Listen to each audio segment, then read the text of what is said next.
If you've ever tried felting and thought, why isn't this working? The problem might not be you. It might be the wool.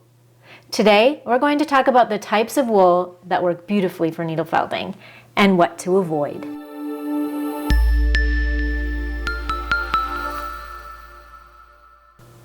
Wool comes in many breeds and textures, and not all of them felt easily. For needle felting, we want fibers that have a little crimp, that natural wave that helps them tangle together. If the wool is too smooth or slippery, it can take forever to firm up. Good felting wool should start locking together after just a few pokes. Breeds like Romney, Blueface Leicester, Shetland, Corriedale, and CVM are wonderful choices for felting because they have a good balance of softness, strength, and crimp.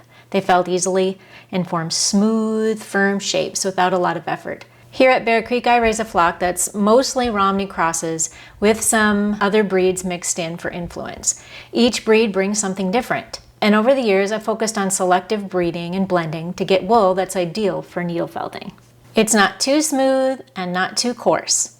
It's soft in your hands and enjoyable to work with and felts into solid shapes quickly. That makes learning less frustrating and helps you see progress right away. When you're buying wool, it can be helpful if it's labeled with the breed or cross. That way you can learn how different fibers behave. Some people like wool that felts quickly and firmly, while others prefer something softer and slower. So knowing what you're working with helps you compare and find what you enjoy. My wool is a blend from our flock, so while it isn't labeled by a single breed, it has been selected and developed specifically because of how well it felts. As you continue felting, you'll start to recognize the feel of different fibers, and that's part of the creative journey. Starting with wool that's easy to felt with just helps you build confidence and enjoy the process, especially in the beginning.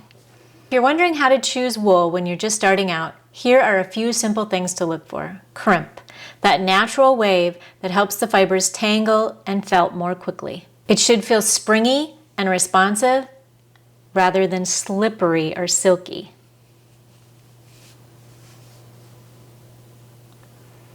When wool is labeled with the breed or cross, it helps you learn what types you can enjoy felting with. Different breeds behave differently, so knowing what you're working with makes it easier to compare and build confidence.